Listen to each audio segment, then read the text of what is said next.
자, 오늘 말씀의 제목은 돌아가는 지름길 성령의 인도입니다.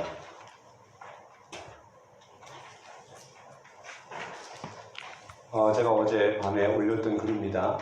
불안과 두려움을 극복하는 방법은 마음에서 두려움을 내쫓는 것이 아니라 마음을 믿음과 희망으로 가득 채우는 것이다 그랬습니다.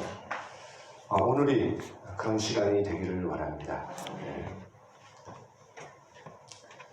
우리가 살아가는 삶은 끊임없이 선택의 과정입니다. 작게는 짜장면을 먹느냐, 짬뽕을 먹느냐, 그런 먹는 문제를 놓고 고민하기도 하고, 오죽했으면 짬짜면이 나왔겠어요. 근데 실제로 짬짜면이 나와서 별로 성공하지 못했대요. 우리가 두 개를 같이 놓고 보면은 그냥 그런 거예요. 하나를 먹다가 다른 게 눈에 띄어야지 두 개를 같이 놓으면은 별로 이제 성공하지 못했다고 합니다. 또 학창 시절에는 이과로 갈 것인가, 문과로 갈 것인가. 또 그 다음에는 진짜 중요한 선택이 있죠. 어떤 직업을 선택할 것인가. 또 어떤 배우자를 만날 것인가. 아마 여러분도 오늘 중요한 선택과 결정을 하면서 이 자리에 오셨을 겁니다. 정말 우리의 삶이라는 게 선택과 결정의 연속입니다. 끝이 없는 것 같아요.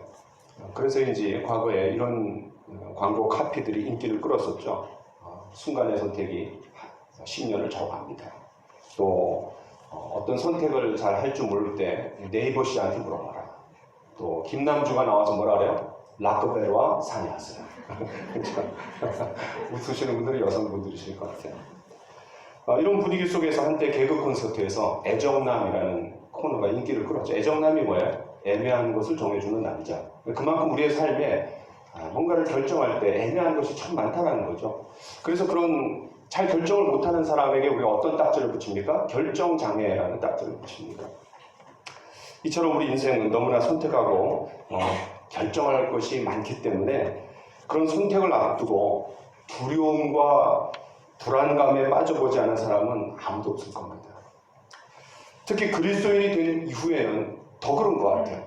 내가 이거를 선택했을 때 혹시 하나님께서 내가 잘못 선택해갖고 하나님이 심판하시고 축복하시지 않는 것은 아닐까? 이런 두려움을 가져보지 못한 사람이 어디 있겠어요?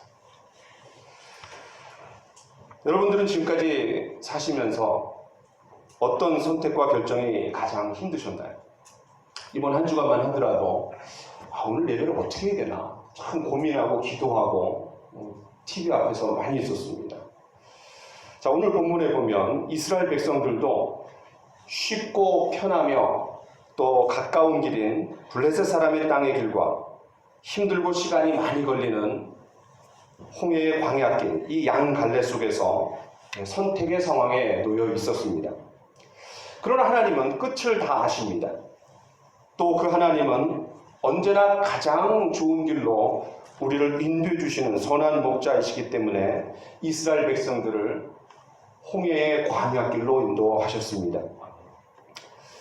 이 선택과 결정에는 언제나 책임이 따릅니다. 왜냐하면 그 선택과 결정의 주체는 바로 나이기 때문에 그렇습니다. 그래서 지난 주일에는 하나님의 뜻이 계시된 성경 말씀을 통해서 우리가 선택을 해야 한다는 것에 초점을 맞추어서 말씀을 나누었습니다. 오늘은 우리 편에서 해야 될 두 번째 책임, 그것이 뭐냐면 우리가 성령의 인도를 받는 것과 연관해서 말씀을 전하려고 합니다. 여러분, 우리가 하나님의 말씀의 인도를 받는다. 이것은 객관적인 인도라고 할 수 있습니다. 또 성령의 인도를 받는다. 이거는 주관적인 인도라고 할 수 있습니다. 왜냐하면 성경 말씀은 누구에게나 분명하게 드러난 하나님의 뜻이고 우리가 고칠 수가 없습니다. 그렇기 때문에 객관적인 인도예요. 그러나 성령의 인도는 개인마다 다른 상당히 주관적일 수 있습니다. 그래서 주관적인 인도라고 할 수 있습니다. 오늘 말씀을 통해서 우리 모두가 하나님의 계시된 말씀과 함께 성령의 인도를 잘 받음으로 말미암아 우리가 선택과 결정의 상황에서 가장 선한 길로 인도받게 되기를 간절히 축원합니다. 먼저는 우리가 선택과 결정을 할 때 종종 치우치기 쉬운 5가지의 미신의 형태를 좀 보려고 합니다. 첫 번째는 귀신이나 우상에게 복을 빌면 도움을 얻을 수 있다라고 믿는 행위입니다. 이건 이제 일반 세상 사람들의 입장입니다. 수능 시험이나 취업을 앞두고 많은 사람들이 무당을 찾아갑니다. 두 번째는 어떤 미신이 있냐면 하나님이 창조하신 이후에는 그 창조된 세계에 개입하시지 않는다라는 믿음입니다. 마치 시계 제조업자가 시계를 만든 이후에는 그 시계에 개입하지 않습니다. 마찬가지로 하나님이 천지를 창조하실 때는 굉장히 신경을 썼는데 그러나 거기에 자연의 법칙도 있고 모든 세상이 돌아가는 작동의 원리가 있기 때문에 하나님이 이제 뒷짐지고 개입하시지 않는다라는 입장이에요. 우리가 보면 좀 이상한데요. 그러나 이 교회 역사 가운데 이런 사람들이 득세했을 때가 있었습니다. 특별히 18세기에 존 웨슬리, 그때는 이제 계몽주의 시대입니다. 다시 말해서 이성이 신이었던 시대예요. 그 이신론이라 해요. 이신론, 이성이 신이다. 이신론. 그러니까 내가 살아가면서 선택하고 결정할 때 하나님과 상관없이 그 하나님이 나에게 부여해 주신 이성, 요 이성적인 판단과 경험에 의지해서 최선의 결정을 내릴 수 있다라고 생각하는 사람들의 입장입니다. 이성주의자죠. 교회 안에 이런 사람들이 지금도 의외로 많이 있습니다. 이런 부류의 사람들은 기도를 통해서 하나님의 인도를 받는다든지 또 성령의 인도를 받는다든지 이런 것을 다 신비적인 것으로 치부해버립니다. 세 번째 미신은 하나님을 조종하거나 그분의 능력을 이용해서 우리의 소원을 성취할 수 있다라고 믿는 부류입니다. 이런 사람들은 앞서 얘기했던 기독교적인 이성주의자들하고는 반대편에 있는 사람들입니다. 앞에 사람들이 이성을 과대평가했다면 이런 사람들은 이성을 과소평가하는 사람들입니다. 좀 지나치게 말하면 신비주의자들이라고 얘기할 수 있습니다. 이런 입장에 선 사람들이 빠질 수 있는 잘못은 하나님을 무슨 부적이나 마술처럼 여깁니다. 예를 들면 사무엘상 4장에 보면 이스라엘 백성들이 블레셋과의 싸움에서 패했습니다. 그래서 뭐를 앞세워요? 언약궤를 앞세웁니다. 언약궤를 앞세우기만 한다면 그 시대의 제사장이 그냥 너무나 타락했잖아요. 또 백성들이 너무나 타락했잖아요. 그래서 이제 하나님이 일으켜 주신 사사가 제사장이 누구였냐면은 사무엘이었습니다. 그런데 우리의 삶과 상관없이 하나님의 언약궤만 앞세운다면 하나님께서 도와주실 거다. 많은 사람들이 결혼할 때 성경책에다가 서약을 합니다. 저는 많은 경우 쇼라고 생각합니다. 또 미국에서 대통령이 선서할 때 성경책에다가 이렇게 합니다. 그러나 성경과 전혀 상관없이 정책을 결정하고 살아갑니다. 그냥 하나의 그냥 모방이고 하나의 관례고 그리고 그렇게 하면 뭔가 하나님이 도와주시지 않을까. 네 번째는 공로를 세워서 하나님의 은혜를 받을 수 있다라고 믿는 부류입니다. 이것은 성경시대의 율법주의자들입니다. 유대인들이 그렇게 했던 거예요. 율법주의자들. 내가 열심히 하나님의 뜻에 순종하면 하나님 그래도 나를 이쁘게 여겨주시겠지. 그래서 잘해주시겠지. 라고 하는 사람들입니다. 오늘날 교회 되게 많습니다. 마지막 다섯 번째는 어떤 중요한 일을 한 번 내가 잘못 결정했기 때문에 그 이후로는 내가 훌륭한 하나님이 인정하시는 신자로 살아갈 수 없다라고 자괴감에 빠지고 좌절하는 겁니다. 하나님께 낙인이 찍혔기 때문에 내 인생이 꼬였고 다시 그것을 만회할 수 있는 길이 없다라고 자책합니다. 아주 심하게 자책합니다. 그러나 그렇지 않습니다. 이스라엘 백성들은 광야 40년 동안 잘한 게 많아요? 잘못한 게 많아요? 네, 잘못한 게 맞습니다. 아니, 거의 잘못했습니다. 자, 한번 보죠. 성경 말씀을. 자, 여러분 작은 목소리로 한번 읽어봅시다. 시작. 그러므로 내가 알 것은 내 하나님 여호와께서 내게 이 아름다운 땅을 기업으로 주신 것이 내 공의로 말미암음이 아니니라. 너는 복이 고든 백성이니라. 내가 너희를 알던 날부터 너희가 항상 여호와를 거역하여 왔느니라. 이제 광야 40년을 보내고 가나안 땅에 들어가기 직전에 모압 평지에서 모세가 이스라엘 백성들에게 하는 말입니다. 40년 동안 잘한 거 없다라는 거예요. 목이 뻣뻣했다라는 거예요. 거역했다라는 거예요. 자, 그런데 자, 같이 읽어봅시다. 시작. 네 하나님 여호와께서 내가 하는 모든 일에 내게 복을 주시고 내가 이 큰 광야에 두루 다님을 알고 내 하나님 여호와께서 이 40년 동안을 너와 함께 하셨으므로 내게 부족함이 없었느니라 하시기로. 그럼에도 불구하고 하나님이 여전히 그들을 사랑하셨고 선한 목자가 되어주셔서 부족함이 없이 푸른 초장으로 쉴만한 물가로 그들을 인도해 주셨다는 거예요. 그렇습니다. 하나님은 툭하면 불순종했던 이스라엘 백성들에게 광야 40년 동안 만나를 주셨고 그들이 어떻게 하나님 앞에 행동하든 구름 기둥과 불 기둥으로 인도하셨고 그러면서 그들의 모든 필요를 채워주셨던 겁니다. 때문에 한 번에 우리가 중요한 판단을 잘못했다 해서 하나님의 저주와 심판을 받을 수밖에 없다라고 여기는 것은 앞에 네 가지가 미신인 것과 똑같이 그거와 똑같이 미신입니다. 하나님은 심지어 우리가 못된 마음을 품고 죄와 사망의 길을 배회할 때조차도 절대로 우리를 포기하시지 않습니다. 왜냐하면 이런 양을 위해서 끝까지 찾아다니시는 분이 바로 선한 목자이신 우리 주님이시기 때문에 그렇습니다. 때문에 우리가 시시때때로 우리 인생의 최선의 선택을 못할 때가 있습니다. 다시 말해서 베스트를 선택하지 못할 때가 있어요. 그러나 하나님께서는 세컨 베스트로 인도해 주십니다. 그 두 번째 차선책이라 할지라도 그 중에서 가장 좋은 길로 우리를 인도하기를 원하신다는 거예요. 그것조차도 우리가 선택을 못했을 때 third best로 인도해 주십니다. 그분은 가장 좋은 길로 우리를 인도해 주시는 분이십니다. 그렇다고 해서 우리가 늘 베스트가 있구나 이렇게 생각하면 안 되겠죠. 이건 하나님을 업신여기고 이용하는 거죠. 우리는 어떤 식으로든 이 5가지 미신에 사로잡혀서는 안 됩니다. 그렇다면 저와 여러분들이 하나님께서 인도해 주시는 가장 선한 길로 가기 위해 말씀의 인도와 함께 어떤 인도를 따라야 됩니까? 그것이 바로 성령의 인도입니다. 하나님은 저와 여러분들을 성령으로 인도해 주십니다.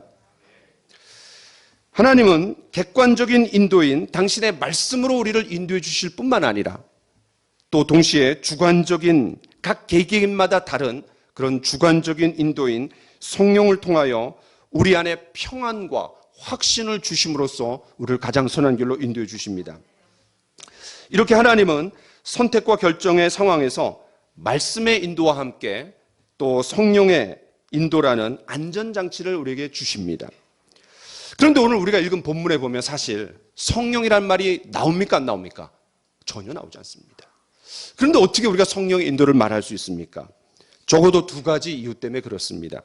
첫 번째는 성부, 성자, 성령 이 세 분 하나님께서 언제나 항상 함께 하셨습니다. 우리가 이것을 뭐라 그래요? 삼위일체라고 합니다. 근데 이 삼위일체라는 말은 사실 성경에 나와 있지 않습니다. 성경 전체를 보니까 성부 하나님, 성자 예수님, 성령 하나님 이분이 한 분이시구나 라는 것을 우리가 알 수 있는 거예요. 여러분, 성부 하나님은 주로 구약시대에 활동하셨습니다. 그렇다고 해서 성령 하나님과 성자 예수님이 전혀 계시지 않았다라는 말이 아니죠. 주도적으로 일하신 분은 성부 하나님이시지만 보조적으로 일하신 분이 성령 하나님이고 성자 예수님입니다. 그럼 제가 질문 한번 해보겠습니다. 그러면 성자 예수님은 언제 주도적으로 활동하셨어요?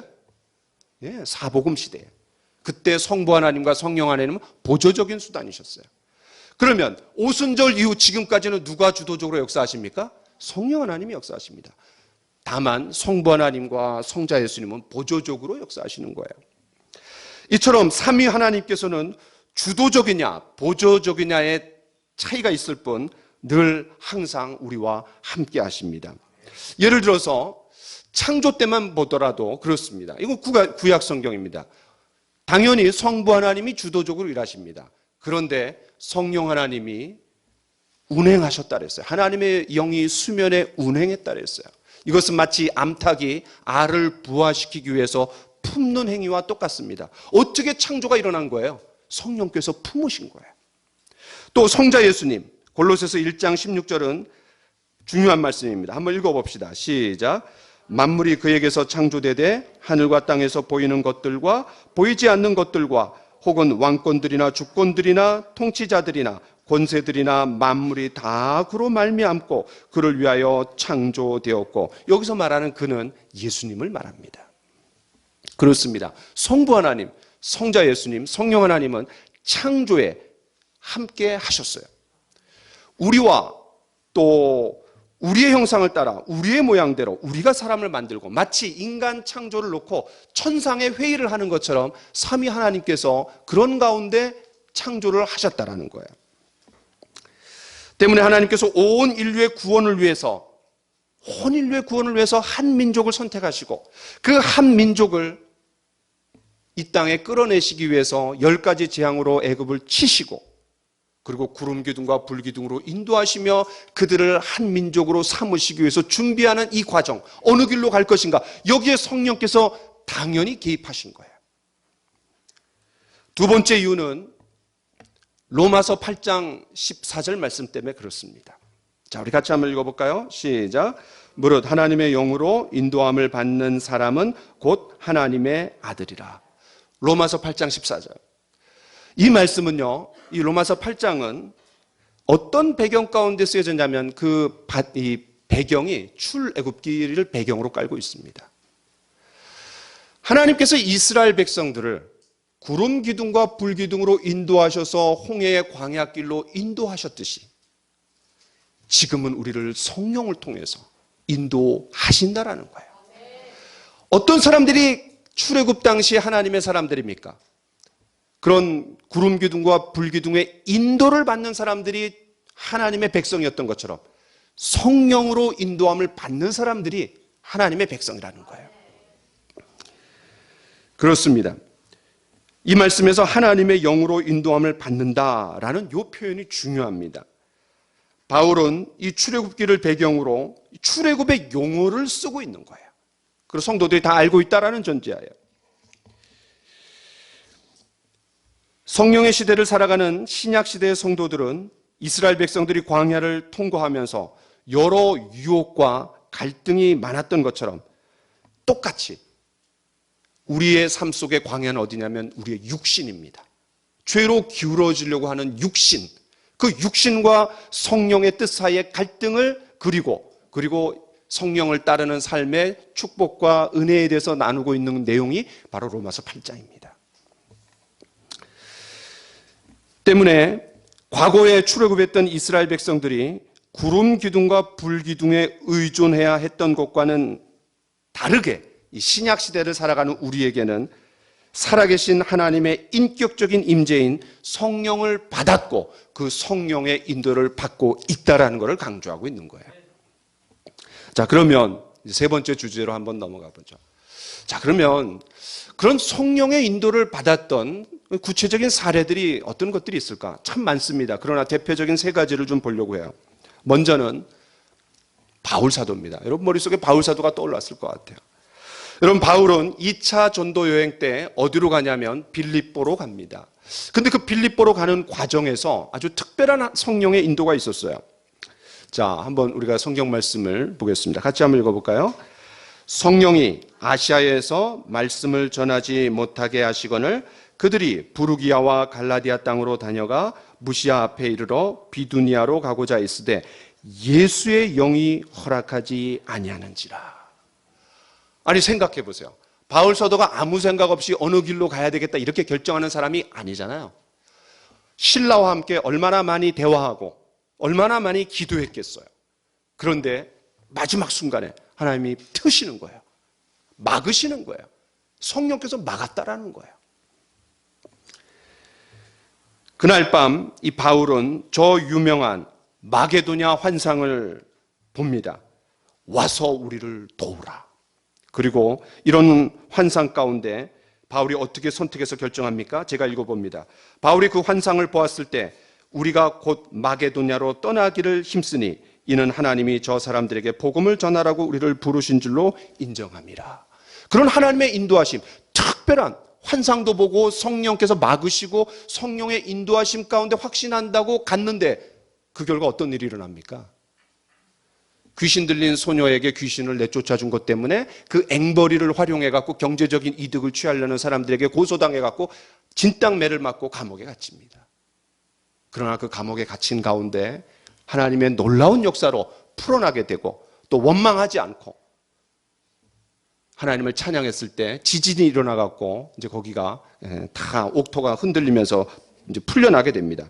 그때 간수가 무릎 꿇고 와서 뭐라고 얘기해요? 이 말씀이죠. 주 예수를 믿으라. 그리하면 너와 내 집이 구원을 얻으리라. 여러분 지난 2000년 동안 가정에서 홀로 믿는 사람들이 이 말씀 붙잡고 얼마나 많이 기도하고 위로를 받고 소망으로 삼았습니까? 지금 우리 교회도 이 말씀 붙들고 씨름하는 분들이 있어요. 우리 가족을 구원해달라고. 지난 2주 전에 여러분 아시는 것처럼 제가 우리 도한 형제 외할아버지가 돌아가시는 그런 장지에 김대영 전쌤하고 다녀왔습니다. 그런데 이제 그때 제가 이제 도착했는데 우리 도한 형제 아버님과 어머님이 맞아주셨어요. 근데 그 외할아버지가 돌아가셨으면 이제 그 어머님이 굉장히 슬퍼하셔야 되는데 그냥 웃으시면서 저희를 맞으시고 내내 슬픈 기색이 전혀 없어요. 그 자초지종을 이제 물어봤더니 이런 거였어요. 그 아버님이 이제 편찮으시니까 이 두 부부가 잘 때마다 기도했대요. 하나님, 우리 아버지 도와주세요. 장인어른 도와주세요. 그때 붙들고 기도했던 약속의 말씀이 바로 이 말씀이었다는 거예요. 하나님, 주 예수를 믿으라. 그래야만 너와 내 집이 구원을 얻으리라 라고 말씀하지 않았습니까? 그런데 그냥 너무 완강하세요. 그리고 받아들이실 것 같지 않아요. 그래서 이렇게 마음속에 따졌대요. 그 아버님이. 하나님 이거 뭡니까? 내가 이 말씀 붙들고 기도하는데 이게 약속이 성취되지 않으면 내가 어떻게 이 말씀 믿고 살아갑니까? 라고 그냥 하나님 앞에 막 항변했대요. 근데 어느 날 또 두 부부가 자기 전에 기도했대요. 이 두 부부는요, 기도하기 전에 부부가 같이 기도하나 봐요. 굉장히 특이한 분들이죠. 저와 여러분도 그렇게 돼야 되겠죠? 그렇게 기도했는데 갑자기 성령께서 마음에 감동을 주시더라는 거예요. 내려가라. 대전으로 내려가라. 그래갖고 그 다음날 내려왔대요. 복음을 전하고 올라가려고. 근데 그 순간에 90세가 넘으신 분이에요. 그 순간에 정신이 말짱하면서, 왜냐하면 이제 모든 기능이 마비되더라도 귀가 살아있잖아요. 그래서 정신이 말짱해지고 잘 받아들이더라는 거예요. 그리고 그때 복음을 전해갖고 그 구원받았어요. 그리고 그날 돌아가셨어요. 돌아가실 줄 알고 간 게 아니라 복음을 전하고 올라갔다가 이제 나중에 올라랬는데 그날 돌아가셨다는 거예요. 근데요, 이거는요, 그분의 케이스만 그런 게 아니라 우리 김태현 집사님도 그런 케이스였어요. 똑같이 대전이네요. 저는 그런 걸 보면서 이게 우리 성도들이 복음을 전할 수 있는 준비가 늘 되어 있어야 되는구나. 왜냐하면 어떤 상황, 모든 상황에 우리 사역자들이 갈 수는 없잖아요.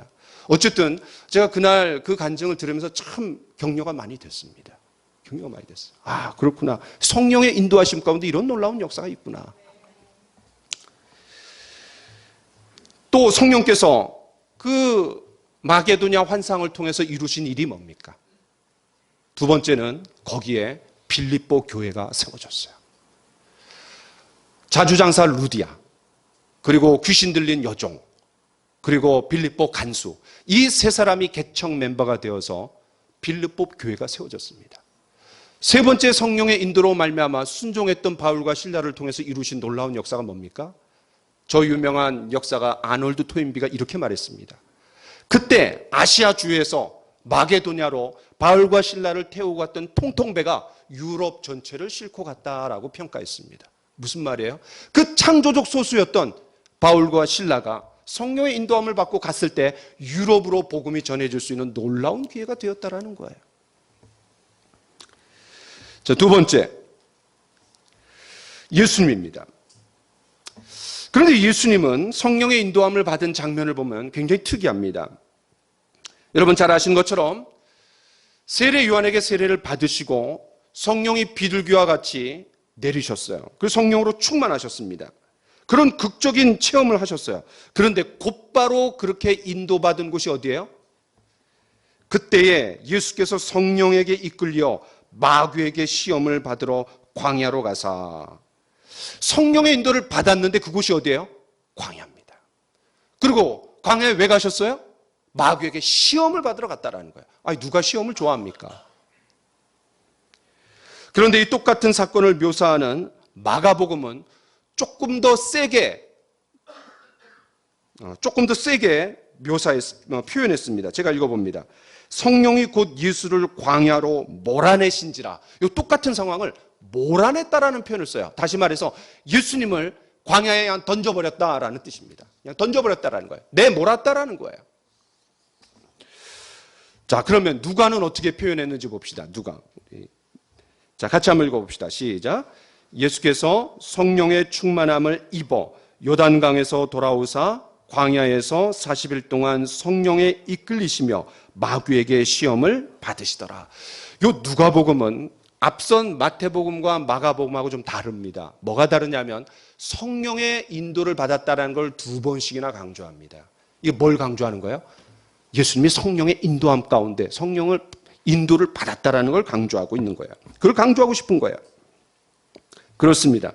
예수님이 아무리 하나님이시지만, 성자 하나님이시지만 이 땅에 사시는 동안 성령의 인도를 받으셨다라는 거예요. 그리고 그 사역의 출발점부터 성령의 인도를 받았다라는 거예요. 그것도 광야라는 환경이고 또 마귀에게 시험을 받으시기 위해서. 성령께서는 시시때때로 우리를 원치 않는 환경으로, 내가 바라지 않는 환경으로 인도하실 때가 있습니다. 좁은 길, 힘든 길, 그렇게 인도하실 때가 있는 거예요. 항상 넓은 길, 내가 보기에 좋은 길로, 누가 보더라도 정말 좋은 길로 인도하시는, 항상 그러시는 건 아닌 것 같아요. 자, 누가복음이 다른 복음서와 같이 다르게 예수님의 어떤 점을 부각시킵니까? 예수님의 인성을 부각시킵니다. 예수님의 인성. 마태복음 예수님 왕이시다. 마가복음 예수님이 종이시다. 그런데 누가복음 예수님이 완전한 사람이시다. 그런데 이런 완전한 사람이신 예수님에 대해서 그리면서 성령의 역사를 강조하는 이유가 뭘까요? 저와 여러분도 예수님처럼 성령의 인도를 받아야 한다라는 강조하는 거예요. 그리고 누가복음에는 특별히 예수님이 기도하셨다라는 장면, 이 땅에 사시면서 기도하셨다라는 장면을 가장 많이 담고 있는 책입니다. 무슨 말이에요? 기도를 통해서 성령의 인도를 받고 인간된 우리가 예수님처럼, 완전한 인간이신 예수님처럼 우리도 기도하며 성령의 인도를 받아야 한다는 것을 얘기해 주는 거예요. 예수님이 광야로 가셔서 마귀의 시험에서 승리하시고 또 메시아로서 그 자격이 입증되셨던 것처럼 저와 여러분도 성령의 인도를 받을 때 어떤 환경 속에서도 승리할 뿐만 아니라 이 땅에 살면서 저와 여러분들이 그리스도인이다, 참된 그리스도인이라는 것을 증명하게 되는 그런 시간들이 되기를 원합니다. 세 번째는 빌립입니다. 이 빌립은 우리 모두에게 큰 의미가 있습니다. 예수님 하면 너무 높아 보이잖아요. 너무 당연하잖아요. 또 사도 바울, 굉장해요. 너무 높아요. 그렇죠? 사도잖아요. 성경도 그냥 13권이나 썼잖아요. 근데 빌립은 어떤 사람입니까? 평신도였습니다. 예루살렘 교회 평신도였어요. 여러분, 이 빌립은 어느 날 주의 사자가 빌립에게 이렇게 명령했습니다. 일어나서 남쪽으로 향하여 예루살렘에서 가사로 내려가는 길까지 가라 하니 그 길은 광야니라. 좀 흥미로운 사실들이 있어요. 예수님도 광야로 인도를 받고 빌립도 광야를 인도받고 또 이스라엘 백성들도 홍해의 광야길로 인도를 받았어요. 일어나라. 남쪽으로 향하여 예루살렘으로 가는 광야길로 가라. 일어나라. 그럼 뭐 하고 있었을까요? 자고 있었을까요? 앉아 있었을까요? 기도하고 있었을까요? 저는 기도하고 있었다라고 생각했는데, 왜냐하면 기도하고 있을 때 성령의 인도를 받는 거잖아요. 그 빌립이 그렇게 이제 인도받은 곳이 광야입니다.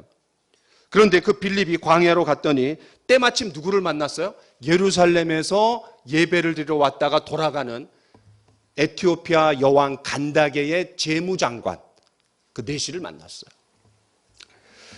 그때 성령께서 빌립을 이렇게 이끄십니다. 자, 우리 같이 한번 읽어봅시다. 시작. 성령이 빌립더러 이르시되 이 수레로 가까이 나아가라 하시거늘 빌립이 어떻게 했대요? 달려갔대요. 왜 달려갔을까요? 마치 용수철이 튕겨나가듯이 그냥 퍽 튀어나갔어요. 왜 그랬을까요? 기쁨으로. 너무 감격해서. 그렇죠? 어쩌면 투덜댔을지도 모르겠어요. 왜 사람들이 많은 지금 사마리아에서 큰 부흥을 일으키고 있는데 왜 사람도 없는 이런 불모지의 땅으로 나를 인도했을까? 그런데 성령께서 저 사람 만나라. 가끔은 하나님께서 그렇게 역사하실 때가 있어요. 저 사람 만나라. 여러분 그럴 때 없습니까? 있습니다. 자, 그래서 이 성령의 인도 가운데 빌립이 나갔어요. 그리고 그에게 이사야에 있는 말씀을 통해 갖고 복음을 전해 갖고 그를 영접시켰어요. 그런데 어떻게 이 빌립이 성령의 인도에 따라서 광야로 내려가는 그 가삿길로 갔고 어떻게 그 내시를 만났을까요? 저는 평소에 빌립이 성령의 인도를 받는 사람이었다라고 생각합니다. 왜냐하면 여러분 이 예루살렘 교회의 7집사를 뽑는 기준이 뭐였습니까? 사도행전 6장 3절에 의하면 이렇게 말합니다.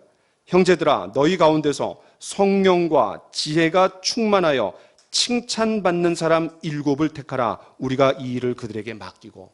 어떤 사람들입니까? 성령으로 충만했고 더 나아가 사람들에게 칭찬받았어요. 하나님의 기름 부으심이 있고, 왜냐하면 성령의 역사니까, 성령으로 충만했으니까 동시에 사람들의 기름 부으심이 있었어요. 이게 교회 지도자를 뽑는 기준인 것 같아요. 성령의 역사가 있지만 동시에 사람들로부터도 인정받는 사람, 그런 사람이 더 많아져야지 참 하나님의 교회가 될 수 있는 것 같아요. 이처럼 빌립은 평소에 성령의 인도를 받은 사람이었기 때문에 광야로 내려가라, 이 비이성적이에요. 비합리적이에요. 받아들이기 어려워요. 그런데 그를 따를 수 있는 마음속에 준비가 되었고, 또 하나님의 생각은 우리의 생각과 땅만큼 하늘만큼 다를 수 있다는 것을 알았기에 모든 부정적인 생각을 뒤로하고 갈 수 있었던 거예요. 그렇게 하나님의 성령의 인도를 받고 순종했을 때 어떤 일이 일어납니까? 한 나라의 영향력 있는, 그리고 에티오피아의 복음화의 기초가 될 수 있는 그런 재무장관을 만날 수 있었던 거예요. 좀 더 흥미로운 장면은 이제 빌립이 그런 성령의 인도를 받고 예수님을 영접한 그 내시에게 세례를 베풉니다. 세례를 베풀었어요. 그리고 어떤 일이 일어납니까? 우리 같이 한번 읽어봅시다. 시작. 둘이 물에서 올라올새 주의 영이 빌립을 이끌어 간지라. 내시는 기쁘게 길을 가므로 그를 다시 보지 못하니라. 빌립은 아소도에 나타나 여러 성을 지나다니며 복음을 전하고 가이사랴에 이르니라. 성령의 인도를 받아서 광야로 갔고, 성령의 인도를 받아서 내시를 만났고, 다시 성령의 인도를 받아갖고 아소도에 갔던 거예요. 이제 내시 곁에 같이 있으면서 복음을 전하고 그리고 세례를 베풀어줬던 이 빌립은 없어졌습니다. 그래서 성경은 그 상황을 이렇게 묘사하죠. 내시는 기쁘게 길을 가므로. 여러분, 내시가 어떻게 기쁘게 길을 갈 수 있었을까요? 자기 옆에 꼭 붙어 있었던 영적인 양육자가 사라졌는데 어떻게 기쁘게 갈 수 있었을까요? 누가 동행하고 계셨어요? 성령께서 동행하고 계셨던 거예요. 아마 이 말씀 때문에 이런 찬양이 나왔던 것 같아요. 좁은 길을 걸으며 밤낮 기뻐하는 것 주의 영이 함께함이라. 이 찬양이 나옵니다. 찬송가 191장. 지금 코로나19로 힘겨운 나날들을 보내는 이때에 성령께서 빌립을 광야로 인도하셔서 놀라운 일을 역사하셨듯이 전 지구적으로 또 우리나라에 성령님께서 저와 여러분들의 발걸음을 인도하시고 그 지경을 확장시키시고 기쁨과 평안으로 인도해 주시기를 간절히 축원합니다. 코로나19 때문에 잃어버린 것도 많습니다. 그러나 이것을 통해서 우리가 보완되고 우리의 삶의 질적으로 변화되는 것들이 아마 틀림없이 더 많아질 겁니다. 그동안 손 안 씻었던 사람들, 얼마나 손 열심히 씻겠습니까? 우리 교회 어떤 분이 그러더라고요. 우리 교회 그 남자들은 화장실에 가서 볼일을 보고 손을 안 씻더라고요. 저 충격받았어요. 왜냐하면 저랑 비슷했어갖고. 저는 그게 언제 바뀌었냐면 미국 가갖고 바뀌었어요. 미국 사람들이 손 그렇게 열심히 씻어요. 여러분 하여튼 이 코로나 때문에 우리 전반적으로 구조적으로 또 좋아지는 면들이 틀림없이 있을 겁니다. 네.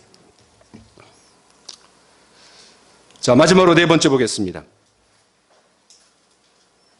그렇다면 우리가 어떻게 성령의 인도를 받을 수 있습니까? 그 성령의 인도를 받을 수 있는 다양한 방법이 있지만 우리가 이 시간에는 대표적인 세 가지를 좀 보려고 합니다. 첫 번째는 하나님의 언어를 해독하라. 하나님의 언어를 해독하라. 뭐 비밀 암호라서 이런 표현을 쓴 게 아니라 조금 제가 이렇게 다른 표현을 한번 써본 거예요. 하나님의 언어를 해독하라. 자, 성령께서 우리를 인도하시는 가장 대표적인 방법은 하나님의 말씀으로 인도하시는 겁니다. 왜냐하면 그 성경을 기록하신 분이 누구예요? 성령이세요. 자, 우리 같이 한번 읽어봅시다. 시작. 먼저 알 것은 성경의 모든 예언은 사사로이 풀 것이 아니니 예언은 언제든지 사람의 뜻으로 낸 것이 아니요 오직 성령의 감동하심을 받은 사람들이 하나님께 받아 말한 것임이라. 여기에 그 성경을 우리가 사사로이 풀어서는 안 된다라고 했어요. 이 사사로이라는 말이 무슨 말인가? 그 영어 성경을 찾아봤더니 이런 말이에요. 개인적인 견해로, 개인적인 해석으로 풀면 안 된다라는 거예요. 반드시 성령께서 빛을 비춰주셔서 조명해 주셔서, 왜? 그분이 성경을 기록하게 하셨으니까 그분의 인도하심 가운데 성경을 풀어야 된다는 거예요. 여러분, 우리가 아침에 경건의 시간을 가질 때, 성경을 읽을 때, 성경을 공부할 때 성령님 이 시간 역사해 주세요, 깨닫게 도와주세요 라고 기도해야 됩니다. 우리가 성경을 읽으면서 성령의 인도를 받으려고 할 때 중요한 것이 있습니다. 중요한 것이 있어요. 그게 뭐냐면 우리가 공중에 높이 올라가서 이 땅을 보면은 이 땅에 있었을 때는 잘 몰랐는데 높이 올라가서 보니까 보이는 게 아주 선명하게 보이는 게 있습니다. 예를 들어서 여러분 위성 사진을 한번 생각해 보세요. 우리가 이 땅에 발을 딛고 살아가지만 저 대기권으로 올라가고 우주에서 이 지구를 봤을 때 우리 한국이 어떻게 생겼어요? 이 대한민국이 토끼입니까? 호랑입니까? 예, 하여튼 그런 모양이 딱 이렇게 윤곽이 나오잖아요. 마찬가지입니다. 여러분 성경을요, 우리가 한 구절 한 구절 봐서 그렇지 성경을 위성사진처럼 저 뒤에서 이렇게 보면 성경 66권 전체가 딱 두 가지 형태를 그립니다. 그게 뭔지 아세요? 어떻게 구원받는가? 어떻게 하나님의 백성들이 구원을 받을 수 있는가? 이것으로 전체적인 내용입니다. 두 번째, 그 구원받은 백성들이 어떻게 거룩한 삶을 살 수 있는가? 이 두 가지의 뚜렷한 그림이 선명하게 드러납니다. 때문에 이 성경은요, 하나님 어떻게 이 모든 걸 창조하셨는가, 그리고 이 땅이 어떻게 멸망하고 어떻게 새 하늘과 새 땅이 될 것인가, 종말론에 대해서, 창조론과 종말론에 대해서는 상대적으로 많이 얘기하지 않습니다. 집중적으로 얘기하고 있는 게 뭐냐면 어떻게 구원받는가, 그리고 어떻게 구원받은 사람이 거룩한 삶을 살 수 있는가, 이것으로 꽉 차 있는 책이 성경입니다. 때문에 우리가 하나님의 인도를 받기 위해서 성령의 조명을 받아서 성경 말씀으로 들어가야 된다. 이건 맞는 말이지만 그 성경 말씀으로 들어갔을 때 여러분 어떤 특별하고 극적이고 이런 것들을 찾으려고 하면 낭패를 보기가 쉽습니다. 왜? 성경은 그런 거에 대해서 얘기하기보다는 어떻게 우리가 구원받을 수 있는가, 어떻게 우리가 거룩한 백성이 될 수 있는가, 이거에 대해서 말씀하기 때문에 그렇습니다. 자, 그런데 제가 여기서 한 가지 좀 강조하고 싶습니다. 성령의 조명으로 우리가 성경 말씀으로 들어가야 되는데 사사로이 풀면 안 된다 그랬잖아요. 그런데 대표적으로 사사로이 성경을 푸는 작자들이 있습니다. 그 누구예요? 그 신천지입니다. 신천지. 이 신천지는 구원론의 핵심이 요한계시록에 있다라고 믿는 사람들이에요. 그리고 14만 4천 명에 들어가야 되기 때문에 모든 걸 내팽개치고 거기에 들어가야 되고 모든 게 전도 우선입니다. 만약에 요한계시록에서 하나님께서 우리를 구원하시는 방법에 대해서 얘기하셨다라면 둘 중에 하나입니다. 신천지 사람들이 정말 하나님의 사람들이든지 아니면 아주 교만하고 하나님의 역사를 방해하는 나쁜 인간들이든지, 만약에 그들이 맞다라면 지난 2000년 동안 하나님의 사람들이 성경을 읽고 해석하고 간증하고 구원받고 삶의 변화되고 이거 다 하는 깡그리 무시되는 겁니다. 그리고 그들만 정말 하나님께서 구원의 비밀을 알려준 그런 사람들이 되는 거예요. 말도 안 되는 겁니다. 말도 안 돼요. 여러분, 신천지를 통해서 하나님 구원의 역사를 그렇게 그들에게만 비밀스럽게 알려줄 리가 없습니다. 말도 안 되는 거예요. 14만 4천 명. 여러분 이제 그 하도 많이 들었어요. 이제 그죠? 14만 4천 명이 뭐예요? 12 곱하기 12 곱하기 1000입니다. 10이 구약을 대표해요. 또 10이 신약의 12제자를 대표해요. 구약의 12지파, 신약의 12제자. 그리고 성경에서 많다 그럴 때 1000을 말해요. 1000. 그래서 이를 곱하면은 14만 4천 명이에요. 그건 뭐냐면 그렇게 구원받는 사람들이 많다라는 것을 강조하는 거예요. 14만 4천 명이 아니라. 또 두 번째, 주파수를 맞춰야 합니다. 여러분, 라디오 주파수가 맞아야 깨끗한 음질의 방송을 들을 수 있듯이 우리가 성령의 인도를 받으려면 우리의 안테나를 높이 세워서 주파수를 맞춰야 됩니다. 그게 뭡니까? 그게 기도입니다. 기도. 우리가 성령의 인도를 받기 위해 기도로 주파수를 맞춰야 돼요. 그렇게 기도할 때 성령께서 도와주십니다. 우리 다윗의 기도를 한번 봅시다. 자, 다윗의 기도 한번 같이 한번 읽읍시다. 시작. 아침에 나로 하여금 주의 인자한 말씀을 듣게 하소서. 내가 주를 의뢰함이니이다. 내가 다닐 길을 알게 하소서. 주는 나의 하나님이시니 나를 가리켜 주의 뜻을 행하게 하소서. 주의 영은 선하시니 나를 공평한 땅에 인도하소서. 다윗은 왕이었습니다. 얼마나 공무가 많았겠어요. 그런데 아침에 나로 하여금 주의 인자한 말씀을 듣게 하소서. 하나님 말씀을 통해서 마음에 또 교제하며 평강을 얻고 또 오늘 하루 가장 선한 길, 공평한 길로 인도해달라고 기도하는 거예요. 그런데 그 길을 누가 인도하시는 거예요? 성령께서 역사하시는 거예요. 그렇습니다. 저와 여러분들이 매일 경건의 시간을 가질 때 올바른 곳으로 인도함을 받기 위해 기도로 우리는 성령님을 의지해야 합니다. 여러분, 주파수가 맞지 않으면 어떤 소리가 들려요? 치거립니다. 그러나 주파수가 딱 맞을 때 깨끗한 음질의 소리가 나오듯이 우리가 기도할 때 여러분 마음속에 혼란이 있고 어둠이 있고 답답하고 그러면 이거 성령의 인도가 아니야. 근데 상황과 환경과 상관없이 하나님께 내 마음에 평안함을 주신다. 기쁨을 주신다. 안정감을 주신다. 그럴 땐 가는 겁니다. 내가 보기에 좋은 길이에요. 상황이 팍팍 열려요. 그런데 내가 기도하면 뭔가 찝찝해. 뭔가 그냥 이 마음에 좀 그러면 이건 성령의 인도가 아니야. 근데 상황은 더 좁아집니다. 더 힘들어집니다. 그런데 기도할 때 마음에 평강이 있어요. 아, 하나님의 인도하시는 거야. 성령이 인도하시는구나. 야, 오늘 기도자랑 저랑 통했어요. 아무것도 염려하지 말고 다만 모든 일에 기도와 간구로 너희 구할 것을 감사함으로 하나님께 아뢰라. 그러면 하나님의 모든 지각에 뛰어난 하나님의 평강이 그리스도 예수 안에서 너희 마음과 생각을 지키시리라.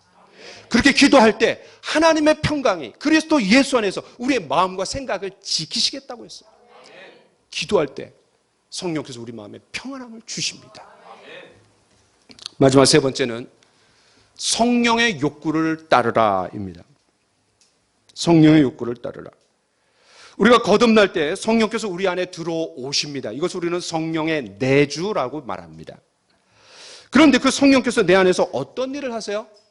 안타깝게도 이런 일을 하십니다. 우리 갈라디아서 5장을 한번 봅시다. 시작. 내가 이르노니 너희는 성령을 따라 행하라. 그리하면 육체의 욕심을 이루지 아니하리라. 육체의 소욕은 성령을 거스르고 성령은 육체를 거스르나니 이 둘이 서로 대적하므로 너희가 원하는 것을 하지 못하게 하랴. 안타까워요. 내가 원하는 거 못한다라는 거예요. 왜? 성령 때문에. 그러니까 내 마음속에 육체의 소욕, 여기서 소욕은 욕구라는 뜻입니다. 또 성령의 욕구, 이 두 개가 충돌하는 거예요. 예를 들어서 오늘 피곤한데 내가 성경을 읽지 말아야지. 다음날 읽지. 이거는 10중8구 누구의 유혹이에요? 육체의 소욕이에요. 그래서 내가 하나님의 영의 양식인데 성령 말씀 읽어야지. 이거는 성령의 욕구예요. 그런데 우리가 이 양쪽 상황 속에서 선택해야 된다는 거예요. 근데 성경에 놀라운 말씀이 있어요. 자, 우리 같이 한번 읽어봅시다. 시작. 너희가 오른쪽으로 치우치든지 왼쪽으로 치우치든지 내 뒤에서 말소리가 내 귀에 들려 이르기를 이것이 바른 길이니 너희는 이리로 가라 할 것이며. 야, 이 놀라운 말씀이야. 등 뒤에서 이리로 가라. 마치 선생님이 학생들을 인도할 때 야, 거기 그 길 아니야. 이 길로 가야 돼. 라고 툭 쳐갖고 방향을 지시하는 것처럼 야, 성령께서 우리를 인도해 주신다. 이거는 우리가 신앙인들이 경험하는 것들이에요. 그렇죠? 경험하는 것들이에요. 자, 근데 어떻게 이제 그렇게 할 수 있느냐? 제가 한번 읽어보겠습니다. 이제는 주 여호와께서 나와 그의 영을 보내셨느니라. 너희의 구속자이시오 이스라엘의 거룩하신 이이신 여호와께서 이르시되 나는 내게 유익하도록 가르치고 너를 마땅히 행할 길로 인도하는 내 하나님 여호와라. 하나님께서 성령님을 통해서 우리를 인도해 주신다. 선택은 나의 책임입니다. 그러나 주의할 것이 있습니다. 우리가 많은 경우 이렇게 표현하면서 말하는 사람들이 있습니다. 성령께서 감동을 주시는 대로 하십시오. 그렇죠? 그런 표현 많이 쓰죠? 저도 그런 표현 씁니다. 또 성령께서 감동을 주셔서 제가 이렇게 했습니다. 이렇게 이제 할 때가 있어요. 정말 성령께서 주시는 감동인지 아니면 내 신념인지 구분해야 됩니다. 뭐라고요? 감동인지 신념인지. 내 신념일 수 있어요. 왜냐하면 내가 그쪽에 너무 몰입이 되어 있기 때문에 그쪽으로 그냥 내가 생각하고 은근슬쩍 하나님이 나를 등을 떠밀어 주시기를 원하시는 거죠. 내 신념이에요, 내 신념. 성령은 우리가 바라고 기대하는 대로 행동해 주시는 분이 아니시죠. 이런 부류의 사람들은 성령님을 굉장히 존중해 드리는 것 같지만 실제로는 성령님을 굉장히 무시하는 처사입니다. 어떻게 우리가 구분할 수 있습니까? 언제나 객관적인 하나님의 말씀으로 가야죠. 그리고 지금 성령께서 인도해 주시는 것이 이 성경의 흐름하고 맞는가, 성경의 원리와 맞는가를 따져봐야 되죠. 검증해야 되죠. 더 나아가서 우리가 신뢰할 수 있는 사람에게 상담하거나 조언을 얻는 거죠. 제 마음에 그런 마음이 드는데 어떻게 됩니까? 가끔 저에게 전화하는 분들이 있어요. 목사님, 내가 이렇게 하려고 했는데 어떻게 하는 게 좋겠습니까? 제가 전도사로 있을 때 어느 수련회 복음을 전해달라는 강사로 초청을 받았습니다. 그래갖고 이제 제가 전화를 이제 받으면서 마지막에 이렇게 얘기했어요. 감사합니다. 그런데 제가 기도 한번 해보겠습니다. 기도해보고 제가 성령의 인도를 구하겠습니다. 그리고 나중에 연락드리겠습니다. 이렇게 이제 답변을 했어요. 여러분 굉장히 전도사답죠? 예. 기도해본다 그랬고 성령의 인도를 받는다 그랬고 성령의 감동을 추구한다 그랬잖아요. 얼마나 전도사답습니까? 그렇죠? 그런데 그 옆에 있던 우리 리더가 야단을 쳤습니다. 야, 최 전도사, 뭘 기도해보고 결정해? 복음을 전하는 건 하나님의 뜻이고 명령이지. 때를 얻든지 못 얻든지 말씀을 전하라 그랬는데 그때는 기도해보겠습니다. 성령의 인도를 구하겠습니다. 성령이 감동이 주시면 제가 하겠습니다. 라고 얘기하는 것이 아니라 네, 가겠습니다. 라고 얘기하는 것이 하나님의 뜻이라는 거예요. 하나님, 저 사람을 사랑하게 해주세요. 이거는 백날 기도해도 하나님 응답 안 줘요. 하나님, 제가 사랑하겠습니다. 왜? 그건 명령이잖아요. 명령이잖아요. 그러니까 이미 사실은 많은 경우 성경에서 하나님이 우리에게 알려주셨어요. 그런데 우리는 긴가민가 하면서 또 실상을 하기 싫어갖고 기도합니다. 왜? 기도 핑계대고 하나님 감동 안 주셨다고 얘기하려고. 너무 적나라하게 얘기했나요? 네. 자, 말씀을 마치려고 합니다. 오늘 우리는 하나님의 인도와 연관해서 하나님의 인도를 따라야 한다라고 말씀을 드렸습니다. 하나님의 인도를 따라야 된다. 여러 미신들이 있어요. 그리스도인도 빠지기 쉬운 미신이 있어요. 그런 것들을 통해서 우리가 걷어낼 건 걷어내고, 그럼 어떻게 해야 되냐? 하나님의 언어를 해독해야 된다. 하나님 말씀으로 들어가라는 얘기예요. 하나님의 뜻으로. 두 번째는 주파수를 맞춰라. 기도하면서 성령께서 주시는 마음의 평안과 기쁨을 맛보고, 내 신념이 아니라, 내 주장이 아니라 성령께서 주시는 평안과 기쁨을 얻어야 돼요. 그리고 마지막에는 우리가 성령께서 우리에게 끊임없이 일으키시는 좋은 길로 우리 등 뒤에서 말씀하시는 그런 성령의 음성에 민감하게 귀 기울이며, 특별한 때만 우리가 성령의 인도를 받는 것이 아니라 평소에 매일매일 주님의 말씀의 인도를 따르는 사람, 작은 일에 성공할 수 있는 사람이 큰 일도 성공할 수 있는 거잖아요. 그렇죠? 그래서 저와 여러분들이 출애굽했던 이스라엘 백성들처럼 광야길이냐 아니면은 그 해안길이냐 이런 거대한 선택의 상황에 직면하지는 않겠지만 작은 일에서, 그러나 또 우리에겐 또 중요하니까 그런 영역에서 성령의 인도를 받는 우리 모두가 되기를 간절히 축원합니다. 아멘. 기도합시다.